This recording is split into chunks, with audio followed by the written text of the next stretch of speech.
If you wake up in the morning, you start having negative thoughts, man, this ain't my day.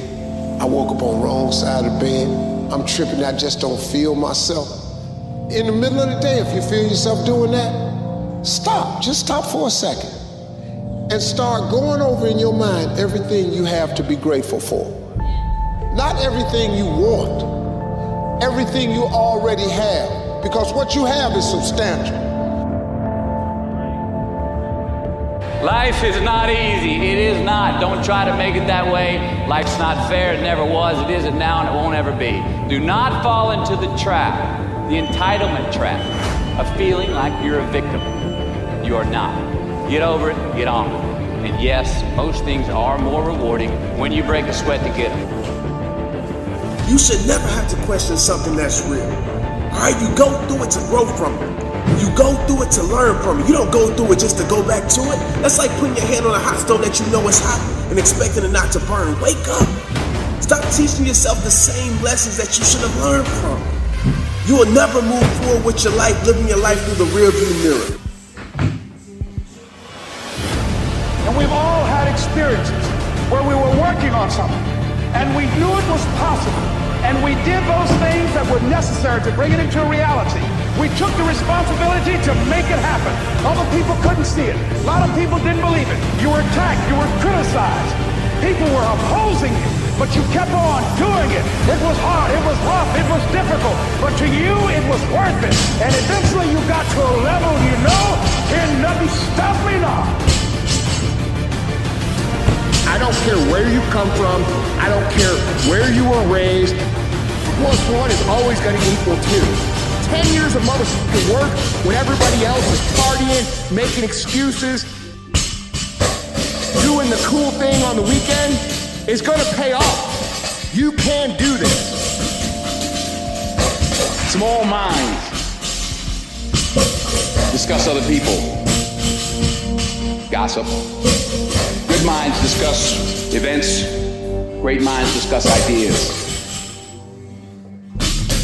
Fear of failure. Fear of failure can keep you from taking risks.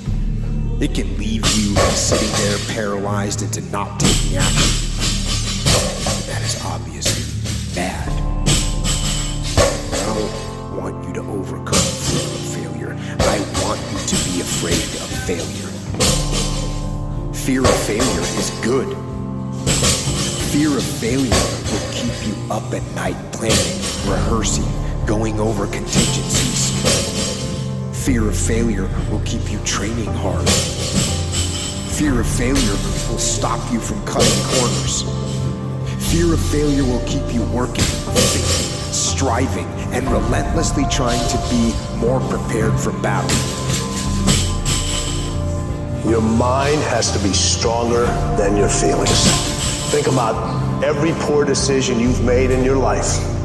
There was more emotion that was involved in it than there was mind. Every single one of them. Think about it. Your feelings keep you in bed. Your mind tells you, get up.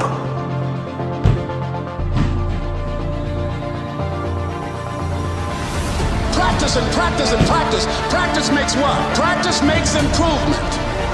You can always better your best. You can always go beyond anything that you have ever done. You'll never hit a state of perfection. You're always bigger than what you do. And so all you're looking for are new breakthroughs through practice and practice and practice. You'll get better and better and better. First thing to do is to forsake what's in front of you, because the attitude that you bring to what's in front of you will color your entire experience. It will change your character into that of negativity, and you'll never ascend. You'll never get more. You'll never expand. You'll stay stuck. You can think about it, you can wish for it, you can hope for it, you can think all about it all as long as you want. But unless you get out every single motherfucking day and put in the work, inch by motherfucking inch, you will never get there.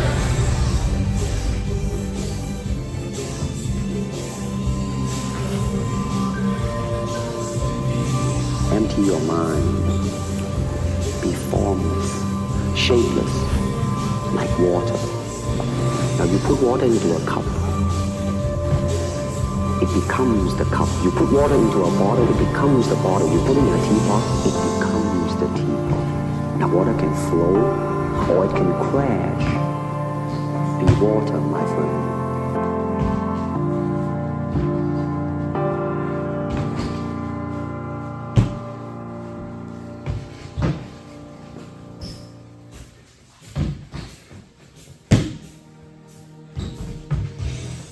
Do you have the guts to fail? If you don't fail, you're not even trying. To get something you never had, you have to do something you never did. Imagine you're on your deathbed, and standing around your deathbed are the ghosts representing your unfulfilled potential. The ghost of the ideas you never acted on. The ghost of the talents you didn't use. And they're standing around your bed, angry, disappointed, and upset. They say, we came to you because you could have brought us to life, they say. And now we have to go to the grave together. So I ask you today, how many ghosts are going to be around your bed when your time comes? We got to be excited about the future. We got to do things that make us want to live. It cannot always be about problems every day. I mean, do you want to wake up every morning and everything's just a problem? Well, what inspires you and what makes you excited about the future? There's got to be some things like that. You need to make it a habit to start every fucking day validating yourself. Cheering for yourself, because life is a marathon. And this might be a challenging leg where you're like, I'm just going to throw in the towel. I'm not going to do that thing. Hell no. If you're standing in front of that mirror, you deserve to feel the support and empowerment and encouragement that you need. You are doing so much every single day that you don't give yourself credit for.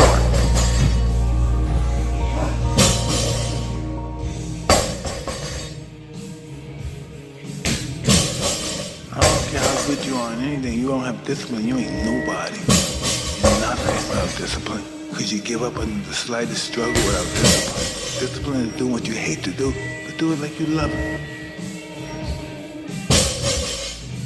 A gem cannot be polished without friction, nor a man perfected without trials.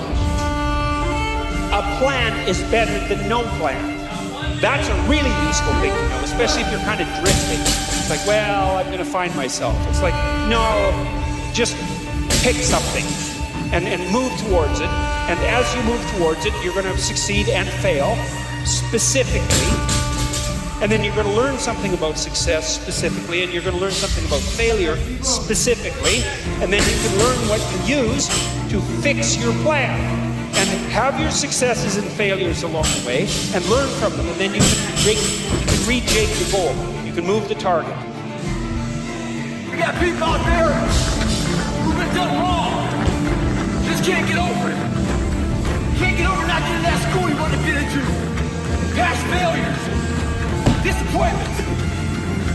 Holding on to all that shit that isn't helping us. The sun rises and the sun sets.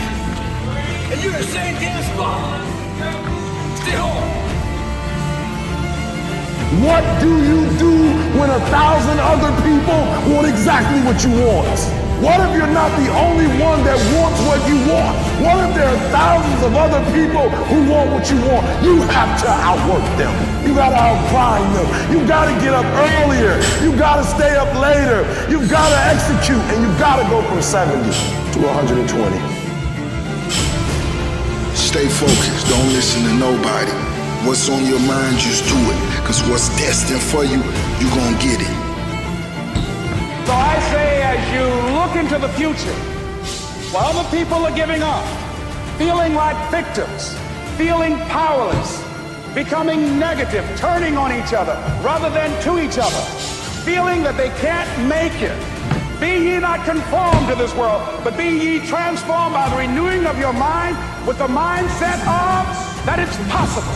It's possible that I can find a new profession, a new job. It's possible I can create a new life. And it's necessary that I become actively involved in becoming a positive force in my life. And it's going to be hard. Easy is not an option. But if it's hard, we will do it hard. Whatever is required to snatch victory from the jaws of defeat. And it's worth it, yes. It's worth whatever we have to do. And once we know that, it is done. Your biggest enemy is you. People don't understand it's you against you. The only person that gets in your way is you. Nobody else. It's you. I need you to confront you because you're the one holding you up. I need you to confront you. I need you to look in the mirror and tell you, you are not going to do me like this no more. You're not going to continue to sabotage me. You're not. You're not going to keep procrastinating. I need you. You're not.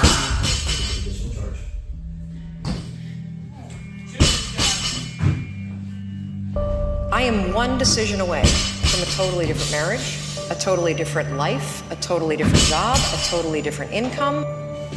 Your life comes down to your decisions, and if you change your decisions, you will change everything. Where you want to be in life. And listen to me, at some point in life, you have to tell yourself, because you don't make the adjustment, you don't make the shift in life until you get to the point where you say enough is enough. And listen to me, you deserve better.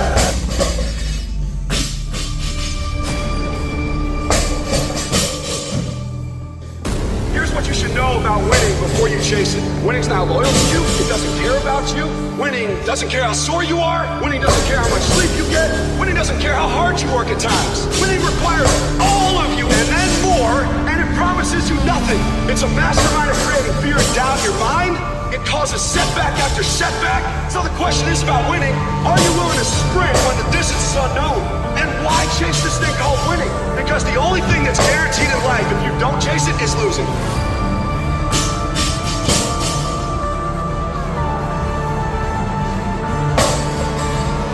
It's one thing to be hungry, it's another thing when you're starving for greatness and starving for success. I know what it's like to operate every single day, regardless of the success that I've been a lucky son of a bitch to achieve. I operate every day as if I'm starving. Self-confidence is really someone who keeps promises of themselves, because self-confidence is really like your reputation with yourself. If you've got a great reputation with yourself and you know you can trust you, you're not so concerned about your reputation, what other people think about you.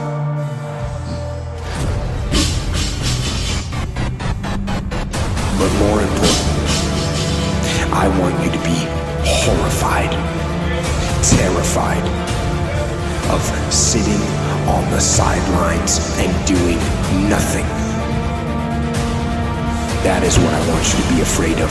Waking up in 6 days or 6 weeks or 6 years or 60 years and being no closer to your goal. You've made no progress. That is the horror. That is the nightmare. That is what you really need to be afraid of, being stagnant. So, get up and go. Take the risk, take the gamble, take the first step, take action. And don't let another day slip by.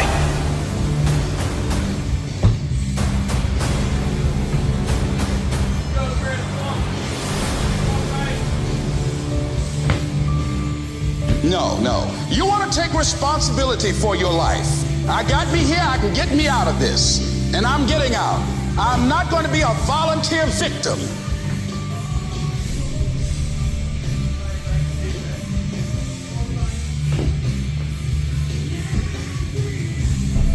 We all live in this bubble.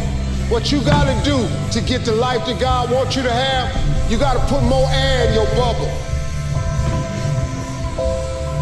You got to blow your bubble up. Expand yourself. Take yourself out your comfort zone. Do not live in your bubble. Put some more air in your bubble. If you stay in your comfort zone, that's where you will fail. You will fail in your comfort zone. Success is not a comfortable procedure. It is a very uncomfortable thing to attempt. So you got to get comfortable being uncomfortable if you ever want to be successful.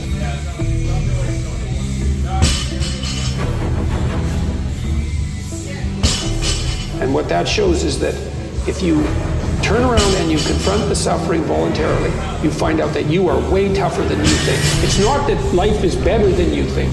Life is as harsh as you think. It might even be worse.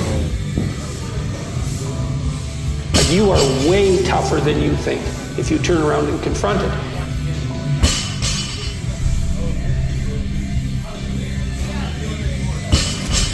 Easy choices, hard life.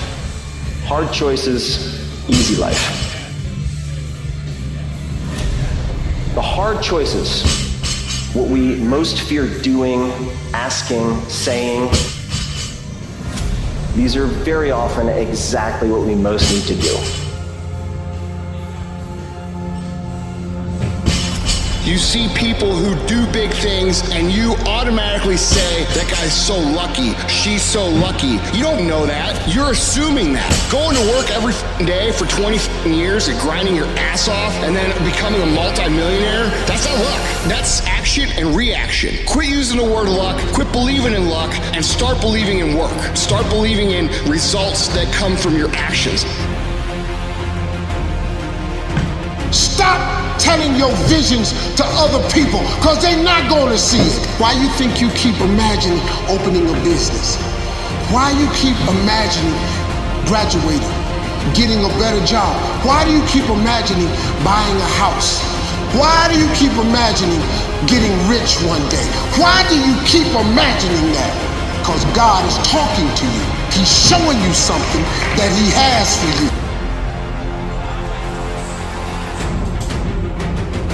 It's okay to be unbalanced for a while. It's okay. Don't be all this stuff people say. You gotta be balanced. To be the best in the world,